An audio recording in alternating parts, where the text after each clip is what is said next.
Capítulo 127. Formalidade.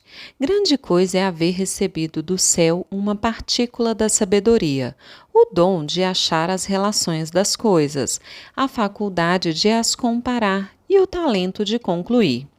Eu tive essa distinção psíquica. Eu a agradeço ainda agora do fundo do meu sepulcro. De fato, o homem vulgar que ouvisse a última palavra do Damasceno não se lembraria dela, quando, tempos depois, houvesse de olhar para uma gravura representando 6 damas turcas. Pois eu lembrei-me, eram 6 damas de Constantinopla, modernas em trajes de rua, cara tapada, não com o espesso pano que as cobrisse, deveras, mas com um véu tenuíssimo que simulava descobrir somente os olhos e, na realidade, descobria a cara inteira. E eu achei graça a essa esperteza da faceirice muçulmana, que assim esconde o rosto e cumpre o uso, mas não o esconde e divulga a beleza. Aparentemente, nada há entre as damas turcas e o Damasceno, mas se tu és um espírito profundo e penetrante, e duvido muito que me negues isso, compreenderás que, tanto num como noutro caso, surge aí a orelha de uma rígida e meiga companheira do homem social.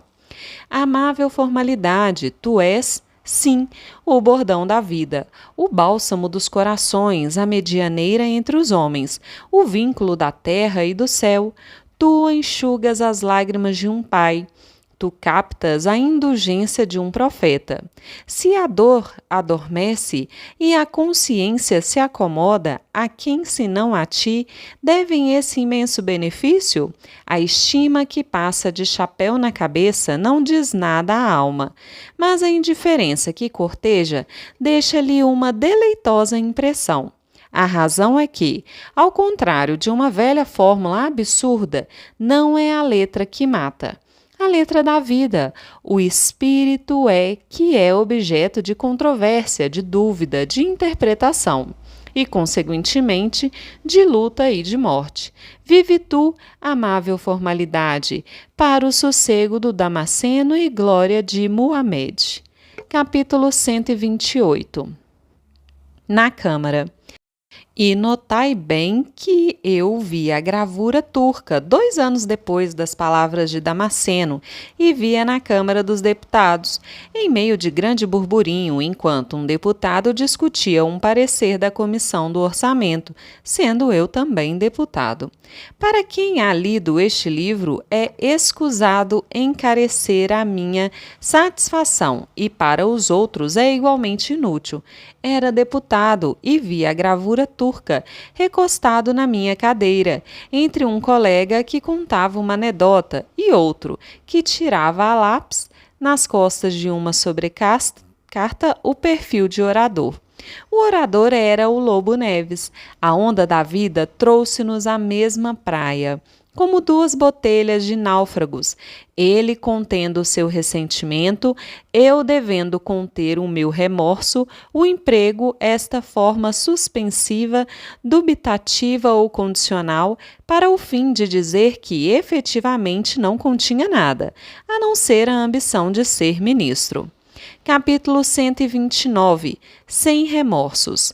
Não tinha remorsos. Se possuísse os aparelhos próprios, incluía neste livro uma página de química, porque havia de decompor o remorso até os mais simples elementos, com o fim de saber de um modo positivo e concludente por que razão Aquiles passeia a roda de Troia, o cadáver do adversário, e Lady Macbeth passeia à volta da sala sua mancha de sangue. Mas eu não tenho aparelhos químicos, como não tinha remorsos. Tinha vontade de ser ministro de Estado.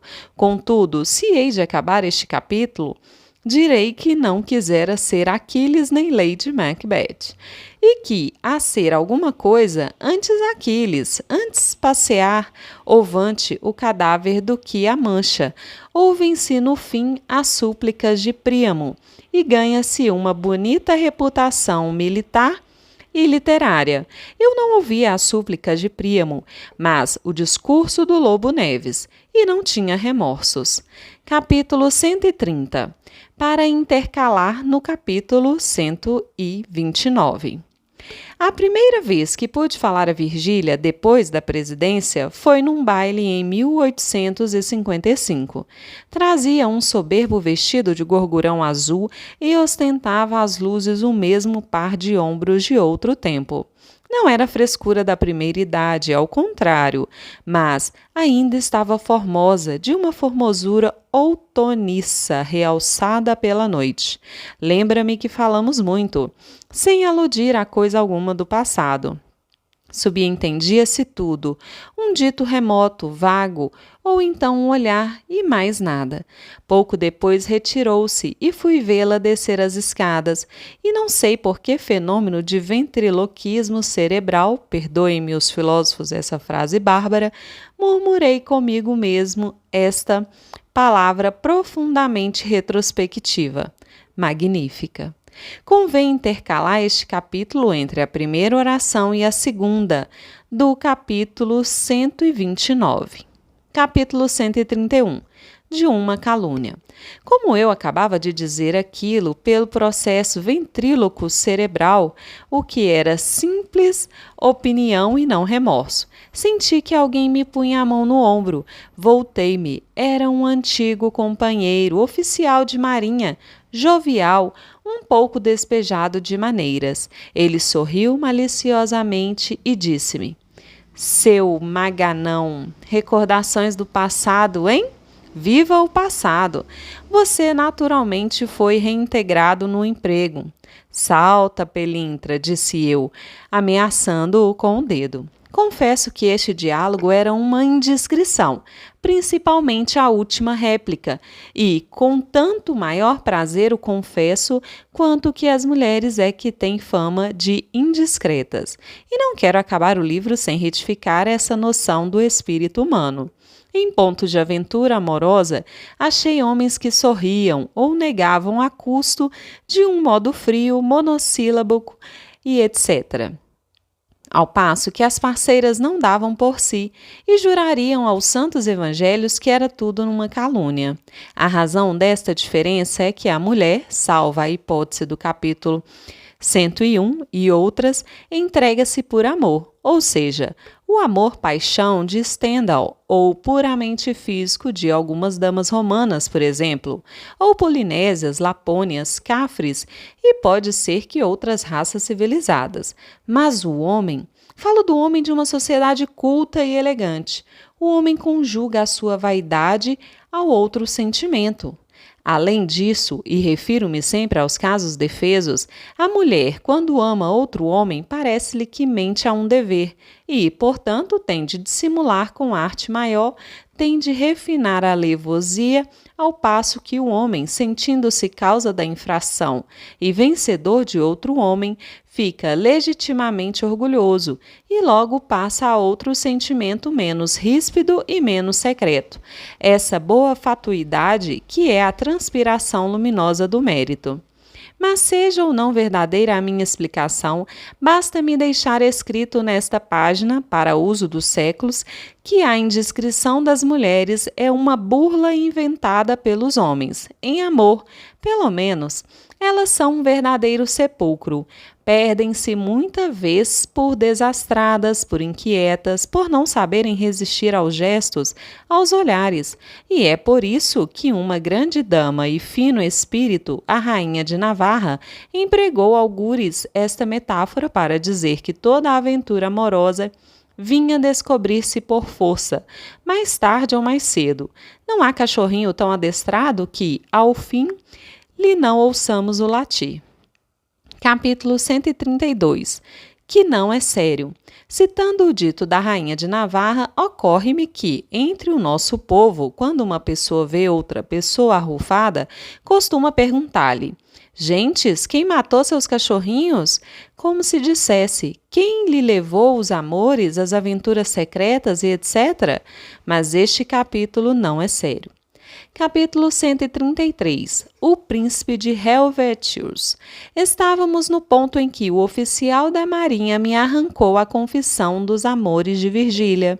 E aqui emendo eu o princípio de Helvetius.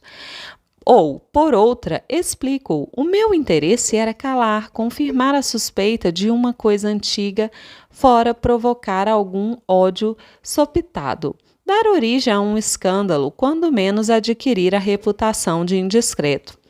Era esse o interesse e, entendendo-se o princípio de Helmholtz de um modo superficial, isso é o que devia ter feito, mas eu já dei o motivo da indiscrição masculina. Antes daquele interesse de segurança, havia outro, o do desvanecimento, que é mais íntimo, mais imediato. O primeiro era reflexivo, supunha um silogismo anterior.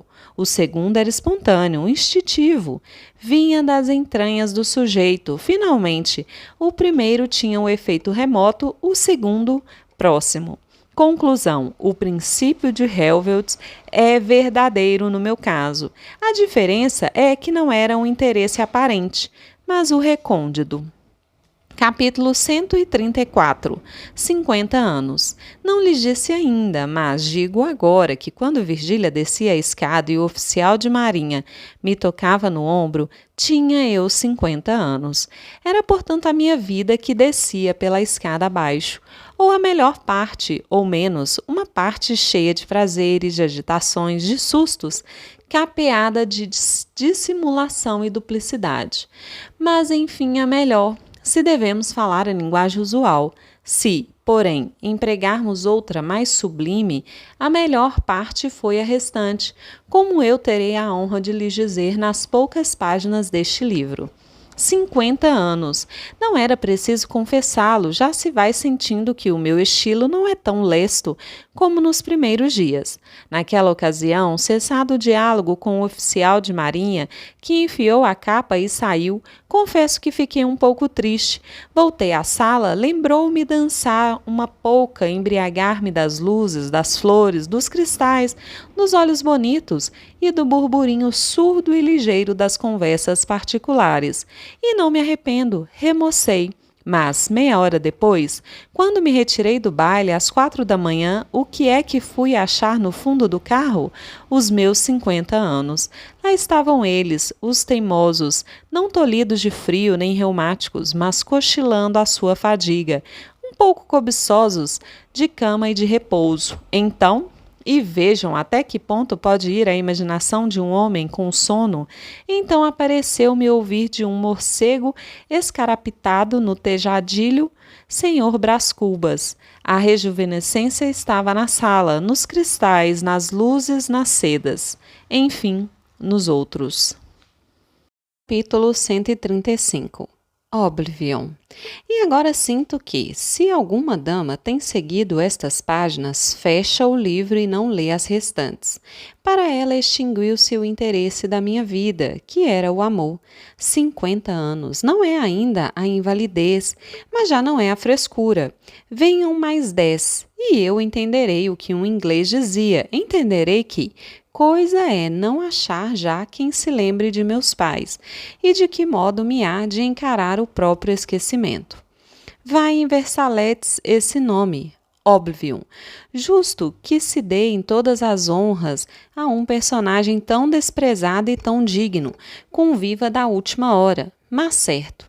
Sabe-o a dama que luziu na aurora do atual reinado, e, mais dolorosamente, a que ostentou suas graças em flor sob o Ministério Paraná, porque esta acha-se mais perto do triunfo e sente já que outras lhe tomaram o carro. Então, se é digna de si mesma, não teima em espertar a lembrança morta ou expirante.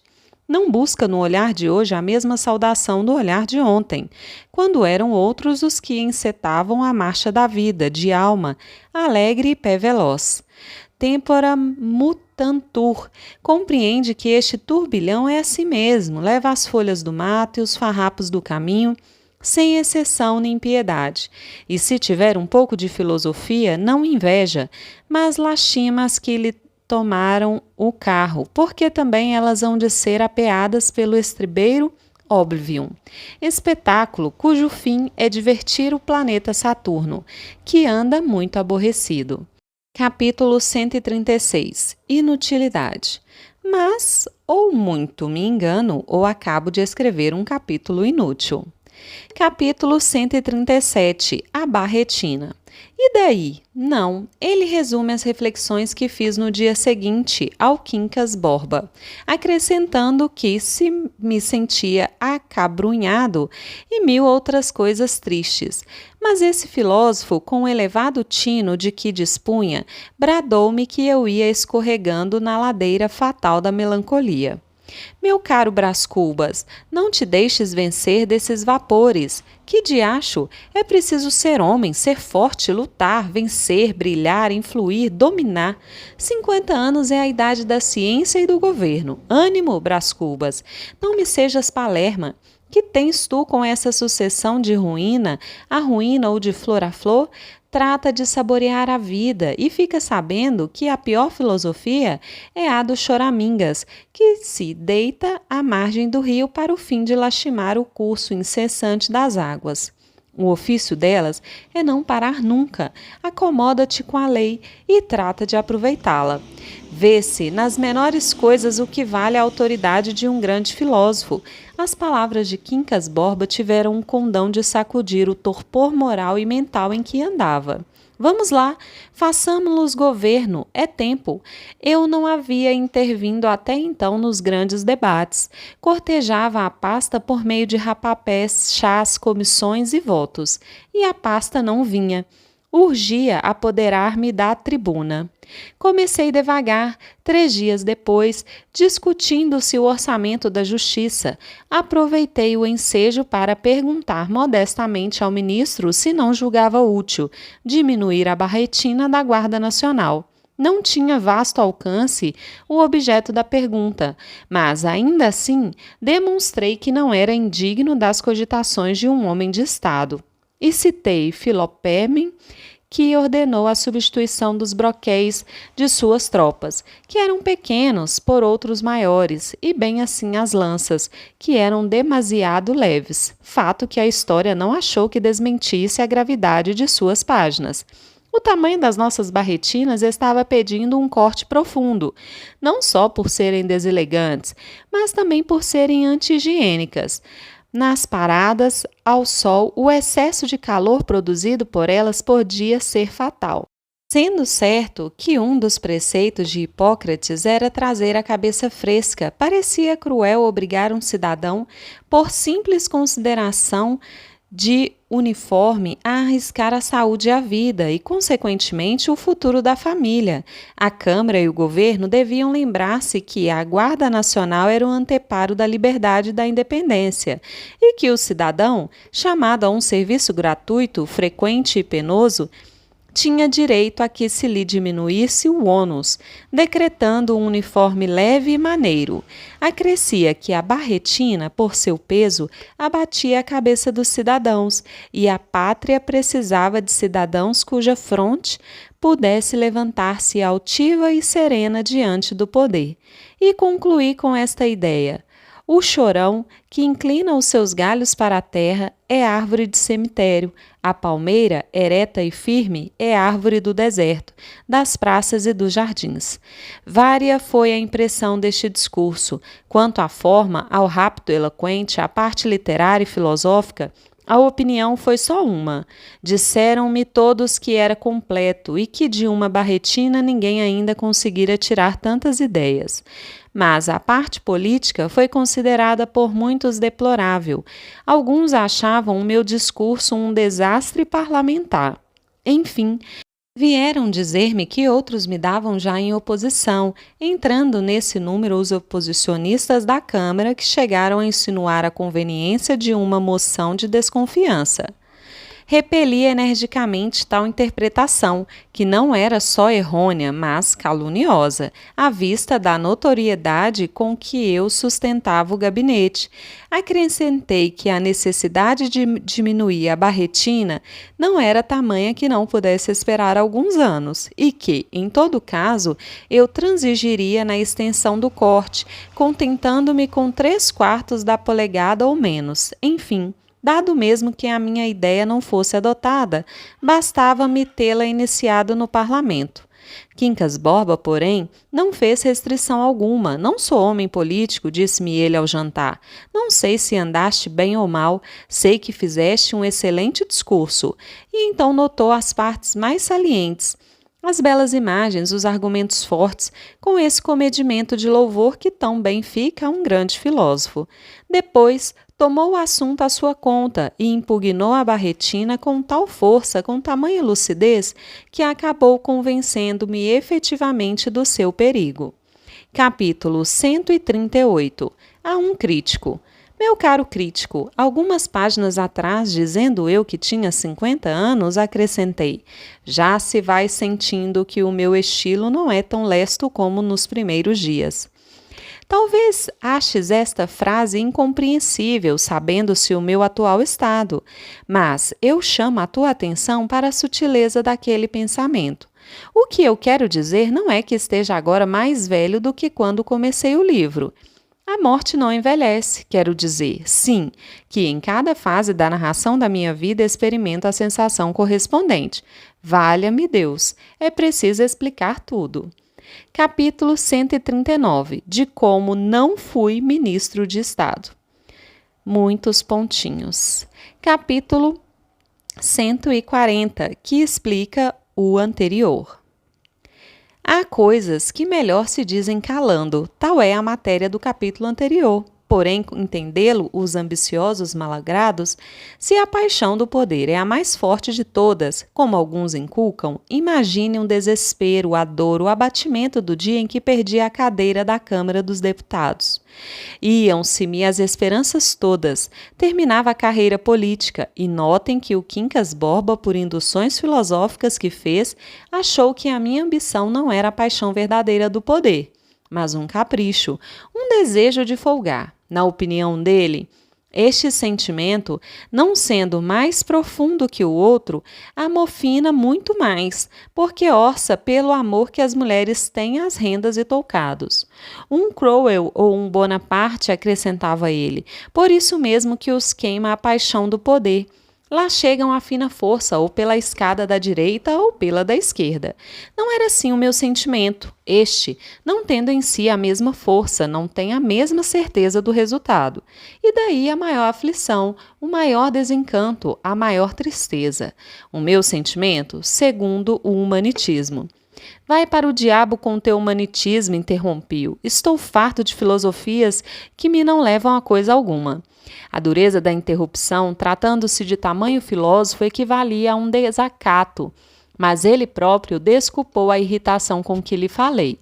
Trouxeram-nos café, era 1h da tarde, estávamos na minha sala de estudo, uma bela sala que dava para o fundo da chácara. Bons livros, objetos de arte, um Voltaire entre eles, um Voltaire de bronze, que nessa ocasião parecia acentuar o risinho do sarcasmo, com que me olhava o ladrão.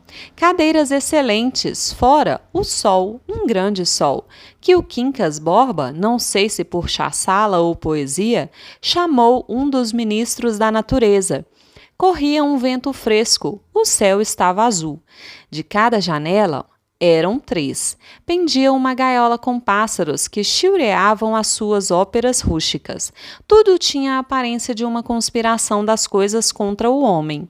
E, conquanto eu estivesse na minha sala, olhando para a minha chácara, sentado na minha cadeira, ouviu os meus pássaros ao pé dos meus livros, alumiado pelo meu sol. Não chegava a curar-me das saudades daquela outra cadeira, que não era minha.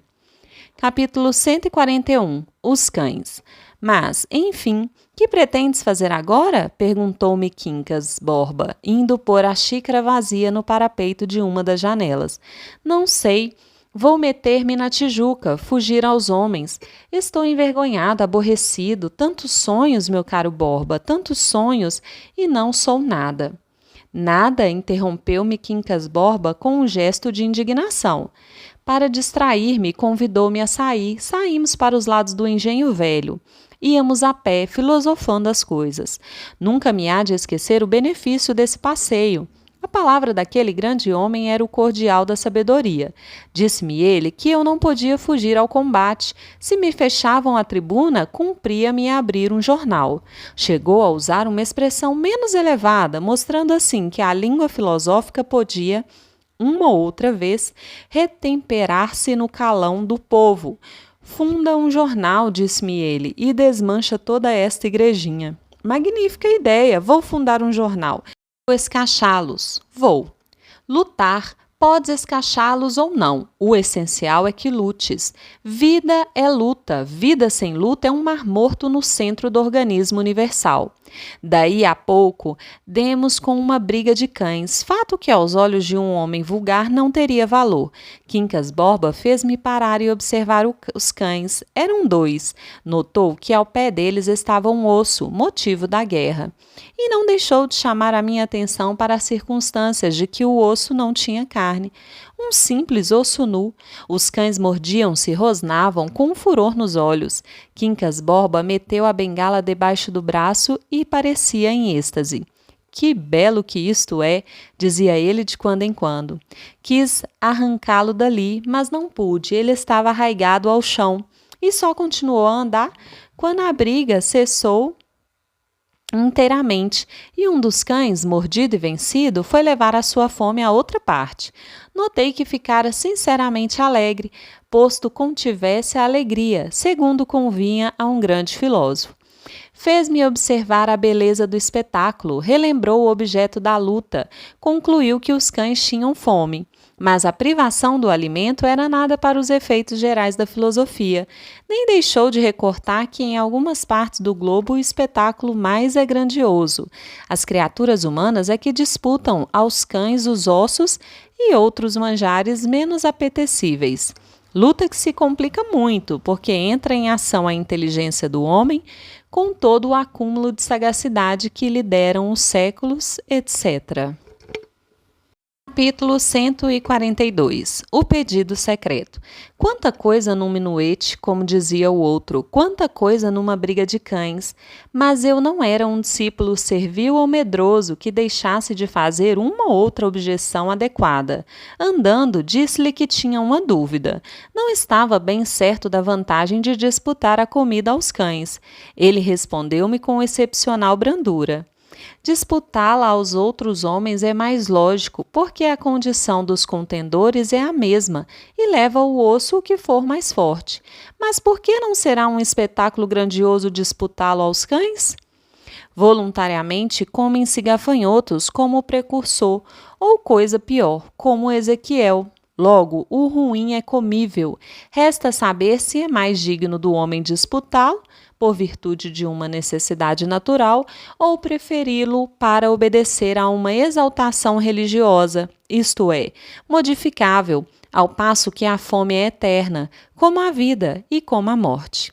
Estávamos à porta de casa, deram-me uma carta, dizendo que vinha de uma senhora. Entramos e o Quincas Borba, com a discrição própria de um filósofo, foi ler a lombada dos livros de uma estante, enquanto eu li a carta, que era de Virgília.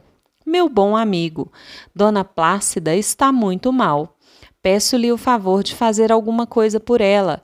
Mora no beco das escadinhas. Veja se alcança metê-la na misericórdia. Sua amiga sincera. Não era a letra fina e correta de Virgília, mas grossa e desigual. O V da assinatura não passava de um rabisco sem intenção alfabética, de maneira que, se a carta aparecesse, era muito difícil atribuir-lhe a autoria. Virei e revirei o papel. Pobre Dona Plácida, mas eu tinha-lhe deixado os 5 contos da praia do Botafogo e não podia compreender que... Vais compreender, disse Quincas Borba, tirando um livro da estante. O quê? Perguntei espantado. Vais compreender que eu só te disse a verdade. Pascal é um dos meus avós espirituais e, conquanto a minha filosofia vala mais que a dele, não posso negar que era um grande homem. Ora, que diz ele nesta página? E, chapéu na cabeça, bengala sobressada, apontavam o lugar com um dedo. Que diz ele? Diz que o homem tem uma grande vantagem sobre o resto do universo? Sabe que morre ao passo que o universo ignora-o absolutamente. Vês? Logo, o homem que disputa o osso a um cão tem sobre este a grande vantagem de saber que tem fome. E é isto que torna grandiosa a luta. Como eu dizia, sabe que morre é uma expressão profunda. Creio, todavia, que é mais profunda a minha expressão. Sabe que tem fome, porquanto o fato da morte limita, por assim dizer, o entendimento humano. A consciência da extinção dura um breve instante e acaba para nunca mais, ao passo que a fome tem a vantagem de voltar, de prolongar o estado consciente. Parece-me, se não vai nisso alguma modéstia, que a fórmula de Pascal é inferior à minha, sem todavia deixar de ser um grande pensamento, e Pascal um grande homem.